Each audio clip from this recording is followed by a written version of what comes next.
Motivating, but वो भी एक डिस्ट्रैक्शन बन जाते हैं कभी कभी।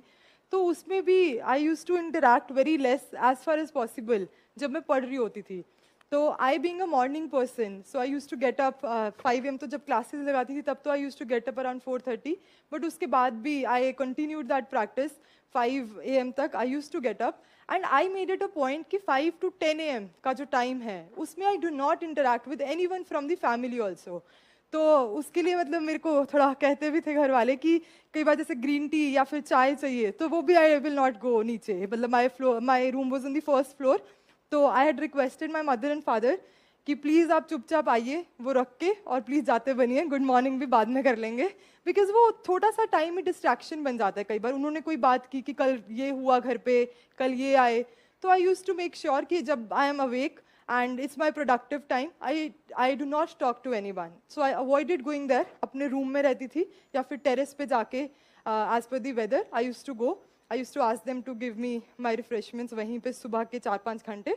और तो वो आई थिंक वो प्रोडक्टिव हो जाता। फिर उसके बाद अगर फैमिली डिस्ट्रैक्शंस हैं भी ना तो माइंड में रहता था यार चलो 4-5 घंटे पढ़ लिया है, अब चलो कर ही जाने दो कोई बात नहीं, उसके बाद इट इज़ मैनेजेबल।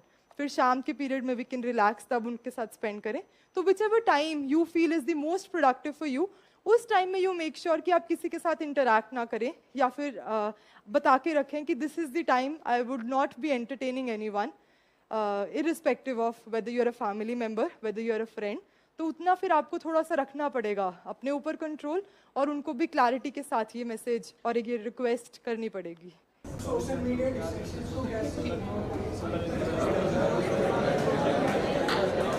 कौन सी सोशल मीडिया आपको ज़्यादा डिस्ट्रैक्ट कर रही है उसको डिस्कस करते हैं। इंस्टाग्राम, फेसबुक, व्हाट्सएप, सारे पर्सनली मुझे ना यूट्यूब स्क्रोलिंग बहुत ज़्यादा डिस्ट्रैक्ट करती थी। I was not a Facebook person और एन इंस्टा पर्सन। शॉर्ट्स तो वो ना बड़ा एडिक्टिव है, एक बार कुछ स्क्रॉल करो they are very sharp, they know कि आपको इस तरह का कंटेंट पसंद है, तो वो डालते ही रहते थे। तो what I used to do was कि वो मैं हटा दिया था मैंने एक टाइम के बाद। वो कमेंट्स वाला जो सेक्शन होता है या ऑटो प्ले वाला होता है ना, ये छोटी छोटी चीज़ें उसको हटा दो। एक सेटिंग्स में जाके देयर इज एन ऑप्शन कि कुछ कमेंट्स भी ना आए हमें उस चीज़ के, और कुछ आगे रिकमेंडेशंस भी ना आए। तो that you can do to avoid, ताकि जो आपका मन है आप बस वही देखो और वो आपको ट्रिक ना कर जाए कि ये भी इसको पसंद है तो ही और शी कैन बी ट्रिक्ड। तो इस तरह से you can be distracted. And I think अगर मोटिवेशन है ना तो ज़रूरत ही नहीं पड़ती है यार किसी चीज़ की। अगर आपको लग रहा है कि आपका टाइम प्रेशियस है, you value your time, why are you letting them to regulate your time. अपने हिसाब से देखो। जब कोई नई म्यूजिक, मैं ट्रेलर्स बहुत देखती थी, मूवीज देखने का टाइम नहीं होता था ना, तो trailers I used to see a lot ताकि पता रहे कौन सी मूवी चल रही है। अब ऐसे दोस्तों में जाके बैठे हो तो ऐसे किताबी कीड़ा टाइप्स ना लगे, तो ट्रेलर्स वेलर्स देख लिया करो, सबको लगेगा मस्त बंदा है और टाइम भी नहीं वेस्ट होगा, ठीक है। एंड धीरे धीरे रियलाइज हुआ कि newspapers are the basic essential things, और प्रीलिम्स बाई चांस गलती से हो भी जाए तो मेंस नहीं होगा अगर न्यूज़पेपर नहीं किया है। तो न्यूज़पेपर द हिंदू आप पढ़िए 1 घंटा। तो I tell you how I use to do it. The Hindu में सुबह पढ़ लेती थी, एंड तो I got help from my father a lot for the newspaper thing. तो अब जैसे द हिंदू को भी पढ़ना है तो कई बार हम फ्रंट पेज पढ़ लिया, एडिटोरियल वर्ल्ड और ये सब पढ़ लिया, बाकी चीज़ें हम मिस कर देते हैं। और यूपीएससी नोज कि ये बच्चे ऐसे ही करते, तो वो बीच में से कहीं कोई आर्टिकल आया होता है जो रेलिवेंट होता है तो वो डाल देते हैं। तो my father use to mark that for me, so he use to mark it question बना के। तो वहाँ से आई यूज टू नो कि अरे यार अच्छा ये भी क्वेश्चन बन सकता है, तो उसको मार्क कर लिया। तो मैं सुबह न्यूज़पेपर पढ़ लेती थी, और एक हाईलाइटर रखा हुआ था मैंने, तो I use to highlight the important things in the newspaper itself. Okay, उसके बाद I use to go to the daily news analysis रात को, क्योंकि वो पिछले दिन का अपलोड होता है मोस्टली। तो रात को I use, and again being a person who likes to read through in the physical format, मैं उसका प्रिंट आउट ले लेती थी डेली न्यूज़ एनालिसिस का। कई बार 9-10 पेजेस का होता था। मोस्टली मैंने दृष्टि IAS का डेली न्यूज़ एनालिसिस ले लेती थी, but you can take any. बाद में मैंने रियलाइज किया कि everybody is doing well in that, उसमें कुछ डिफरेंस नहीं है, तो वो मैं ले लेती थी। तो आई यूज टू मैच कि अगर न्यूज़पेपर में जो चीज़ मैंने हाईलाइट की है ना, अगर वो दृष्टि में कवर हो गई डेली न्यूज़ एनालिसिस में, तो उसको नोट करने की ज़रूरत नहीं है, because any how this is going to my base. वो डेली न्यूज़ एनालिसिस का प्रिंट मैंने निकाल लिया है, तो ना तो मुझे नोट बनाना पड़ा, वो नोटेड है ऑलरेडी डेली न्यूज़ एनालिसिस में, कुछ एक्स्ट्रा मुझे प्रीलिम्स का पॉइंट लगता था तो पीछे एक blank page I use to leave, उसमें I use to note, and at the end it got very bulky. तो इतने इतने मेरे वो हो गए थे करंट अफेयर्स के, बट आई डोंट थिंक कि वो नेगेटिव रहा मेरे केस में, because I had managed it very well कि प्रीलिम्स के लिए जो भी था I use to highlight it with another pen, mains के लिए तो I use to just read, क्योंकि वापस जाना इतने सारे करंट अफेयर्स पे मेंस के लिए इट्स काइंड ऑफ इम्पॉसिबल। तो प्रीलिम्स में I felt it was essential. तो वो जो डेली न्यूज़ एनालिसिस के प्रिंट आउट्स थे उनके पीछे मैंने द हिंदू के इंपॉर्टेंट क्वेश्चंस भी लिखे होते थे प्रीलिम्स पॉइंट ऑफ व्यू से। मेंस का मैंने बता दिया, वो रजिस्टर मेंटेन जो किया था उसमें आई यूज टू वो, तो उस पर पीछे लिख लिया, तो वो बस वो एक कॉपी बन गई डेली न्यूज़ एनालिसिस की। तो उस दिन के सारे करंट अफेयर्स इंपॉर्टेंट क्वेश्चंस मेरे पास रजिस्टर हो गए। And apart from that daily 5 to 10 questions I use to attempt. Vision के और इनसाइट्स के जो आते हैं 5 क्वेश्चंस डेली दे अपलोड, एक स्टैटिक पोर्शन से और एक करंट से। तो वो आई यूज टू सी कि कोई इंपॉर्टेंट पॉइंट मिस तो नहीं हो गया उस दिन का। तो इस पूरी चीज़ में 2 या 3 घंटे मेरे जाते थे कलेक्टिवली, सुबह और रात वाला टाइम मिला के, but I think it was worth it. तो बाद में जब मैंने वो डेली न्यूज़ एनालिसिस अपने, एक तरह से वो मेरे सेल्फ मेड नोट्स हो गए, क्योंकि उसके पीछे मैंने चीज़ें लिख ली थी जो भी हिंदू की इंपॉर्टेंट प्री क्वेश्चंस लगते थे, तो उसके कारण मेरा करंट अफेयर्स काफ़ी सॉर्ट हो गया था। Let's go to the book list. I think everybody has been waiting for that. कुछ डिफरेंट नहीं है, बुक्स सेम रहेंगी, लोग सेम रहेंगे, बट फिर भी I know it's nice to hear the same things again, because बार बार वो हो जाता है। तो what I did was कि NCERTs मैंने 2019 में when I was in the 4th year of my college, तो वो मैंने वहाँ कर ली थी। और NCERTs में से क्वेश्चन आए या ना आए, it becomes important because conceptual clarity बहुत आ जाती है। तो book list we were discussing I suppose. तो लास्ट ईयर में मैंने NCERTs अपनी जो है वो कंप्लीट कर ली थी। तो उससे ये फ़ायदा रहता है कि कंसेप्चुअल क्लैरिटी जो है आपकी वो क्रिस्टल क्लियर, आपको चीज़ें समझ में आ जाती हैं कि ये चीज़ है ये नहीं है।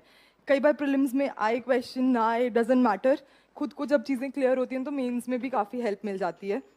And I start subject wise. I use the, ऐसे ही बोल देती हूँ, सेम सी हैं किताबें, तो अगर किसी को लगा कि you want the name written so I write it. Done. History में एंशिएंट, मिडिवल और मॉडर्न। तो एंशिएंट और मिडिवल में we have been doing RS Sharma and Satish Chandra sir की बुक्स, वो तो करनी ही है। तो one thing I figured out work for me was कि 6th to 10th की जो NCERTs हैं, स्पेसिफिकली 6th की एक एंशिएंट की आती है और 7th की भी आई थिंक है मिडिवल की। तो करेक्ट मी अगर मैं क्लासेस का नाम गलत बोल रही हूँ तो, बट आई थिंक यही है। तो वो जो NCERTs है ना, उसमें टर्मिनोलॉजीज भी दी हुई हैं। कई बार एक साइड में छोटा सा बॉक्स होता है, उसमें कोई इंपॉर्टेंट सी टर्म होती है, उसका मतलब एक्सप्लेन कर देते हैं। तो यू वुड हैव नोटिस्ड आजकल प्रीलिम्स में ऐसे टर्मिनोलॉजी बेस्ड क्वेश्चंस आ जाते हैं कि ये चीज़ का क्या मतलब है।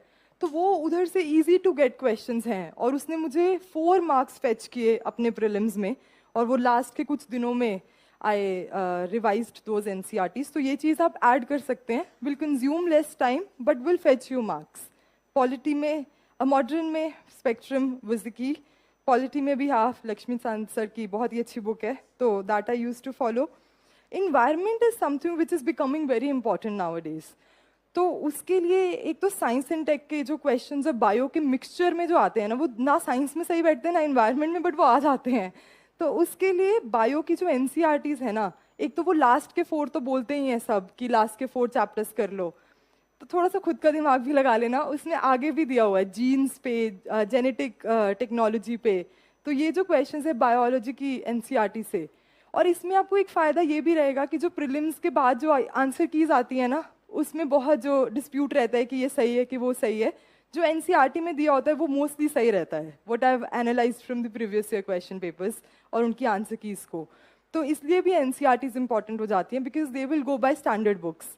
तो बायो की NCERTs में मैंने वो 2-3 चैप्टर्स भी एक्स्ट्रा कर लिए थे, and that again fetched me 2 or 3 marks, 2 marks in the prelims.